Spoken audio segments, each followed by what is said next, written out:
গল্পকার রেশমা মারুফের আরবের রাত্রি, মরুভূমির দেশে ভ্রমণ কাহিনী ৩, পর্ব ৯। দিনের প্রাণ চপলা, হরিণের চঞ্চলা চাতুরতায় কেটে চলে। কর্মব্যস্ত রিয়াদ শহরের খুব একটা বেশি দেখা হয়নি, তাই একটু আবেগ মিশ্রিত নয়নদোলায় গোধূলিবেলার এই বিরান পান্থশালায়। গাড়ি চলছে তো চলছে, তেমন কিছু অনুভবে আসছে না। মনে হচ্ছে রাস্তাটা চলমান আর চারপাশের দালানগুলো পিছিয়ে যাচ্ছে অজানার উদ্দেশ্যে। এই এরিয়ার দালানগুলো ১ থেকে ৫ তালা, এর বেশি না। বাকালাগুলো কাজ দিয়ে আটকানো। প্রকৃতির সাথে তাল মিলিয়ে শহরকে সাজানো হয়েছে। গরমের দিনে প্রচণ্ড গরম, বিপরীতে শীতেরও বেশ দাপট। সৌদি আরব বৃষ্টি নেই বললেই চলে, তবে আমি আসার পরে বেশ বৃষ্টি দেখেছি এই অঞ্চলে। কবি আমাকে সবসময় বলেন, কবি তুমি বৃষ্টি সাথে করে নিয়ে এসেছো। আমার সৌদি আরবে বসবাসের বয়সে আগে কখনো এমন বৃষ্টি দেখিনি।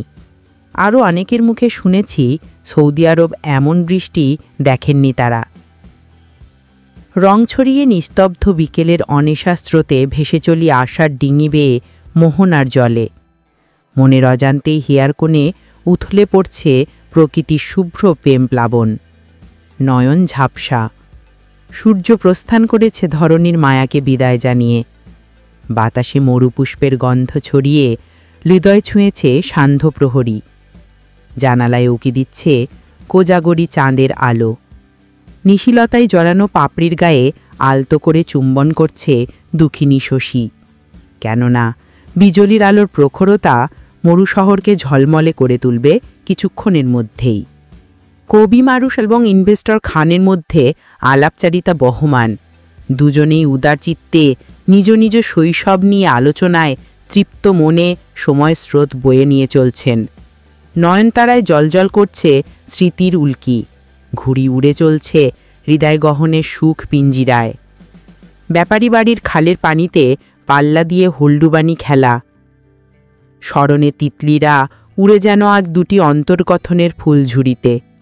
ঝুম বৃষ্টি ভেজা নিশীথের উঠোন কিংবা রোদ বৃষ্টির খেলায় সাঁঝ প্রভাত কিংবা সহস্র মুহূর্তের প্রতীক্ষার দুপুরে তেঁতুলবনে নিজেদেরকে উদাস পবনে ভাসিয়ে দেওয়া অসাধারণ রোমাঞ্চকর দিন ও লিপিকার পাতা স্বর্ণাক্ষরমান। দুজনের অসাধারণ শৈশব নিংড়ানো কথাগুলো খুবই মুগ্ধতা ছুঁয়ে উপভোগ করছি। কেন নয়, আমারও যে ফেলে আসা শৈশব কলাপাতার অবরণে মোড়ানো মোহনীয় সৌন্দর্যে সেজেগুজে বসে রয়েছে কলাবনের সবুজ পাতার হাওয়ার পাজরে। নয়নের বিলাসবহুল প্রচলিত নারকেল পাতার বাঁশি বাজে ফাটিবেলার উষ্ণ সমীরণের সীমানা জুড়ে। কলমি ফুলের নোলক দোলে গোধূলিবেলার হাওয়ায় ভেসে হৃদয়ের ব্যালকনি জুড়ে।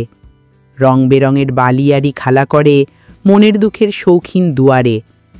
হাসছে মায়ায়েরই ক্ষণে ফেলে আসা সেই মল্লিকা গ্রীষ্মের নিঝুম দ্বীপে।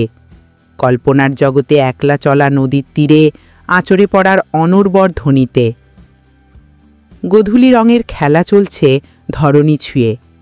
দিনের পুরোটা ভাসিয়ে নিয়ে ভাস্কর পাড়ি জমায় কাঠখোট্টা উষ্ণ প্রকৃতির বিদায় যামিনীর রাগে। আমি দেখে চলেছি নয়ন সুখে সুন্দর প্রবাস প্রকৃতি, যা জীবনগল্পের স্মৃতির তুলিতে সুবাস ছড়াবে যৌবন পাপড়ির দোলে। এ যেন প্রকৃতির প্রেম উদাস করেছে পুষ্প ফোটা সগৌরবে। গাড়ি চলছে গন্তব্য অনুসরণ করে। নিজেদের মধ্যে বেশ আনন্দ ছুটাছুটি করছে আপন মনে। হৃদয়ে মাধুরী মিশিয়ে প্রতিটি মুহূর্তে শুভক্ষণের মহাত্ম অনুভব করে নিচ্ছি জীবন অভিজ্ঞতার গোলা ভরে। কবিকে জিজ্ঞাসা করলাম, আমরা আর কত দূরে যাব? উত্তর পেলাম, আর বেশি সময় লাগবে না, কাছাকাছি চলে এসেছি। মেয়েটা একটু বেশি ছটফট করছে, বারবার বলছে, মা আমরা গাড়ি থেকে কখন নামব? গালে কপালে চুমু দিয়ে বললাম, মাম্মা আর একটু পরেই আমরা গাড়ি থেকে নেমে যাব। মেয়েটা গাড়িতে বেশিক্ষণ বসে থাকতে চায় না। বন্ধ জানালার ভিতরে বসে থাকতে ওর খারাপ লাগে, তাই অনেক কষ্ট করে ওকে বসে থাকতে হয়। নজরুল খান যুথিকাকে উদ্দেশ্য করে বললেন, মামনি আমরা এসে গেছি, আর কয়েক মিনিট লাগবে। কথাটা শুনে মেয়ে আমার স্বস্তি পেল। আমিও হাঁপ ছেড়ে বাঁচি রাস্তার কোলাহল থেকে, কেননা যতই সন্ধ্যা হচ্ছে রাস্তায় প্রবাসী শ্রমিকদের ক্লান্ত গাড়িগুলো ততই প্রকট হচ্ছে সারাদিনের কর্মযজ্ঞের পরে ক্লান্ত এবং ভগ্ন চেহারার শ্রমিক ভাইদের অবয়ব, যাহারা সংসার পরিজন এবং দেশ ও সমাজের সুন্দরের জন্য নিজেকে উৎসর্গ করে চলেছেন। এভাবেই হয়তো প্রবাসীরা তাদের জীবনগল্পের স্মৃতির শহর জুড়ে হাসি কান্নার প্রতিধ্বনি সুরঞ্জিত করে যাবেন জীবনের শেষ নিঃশ্বাস অবধি।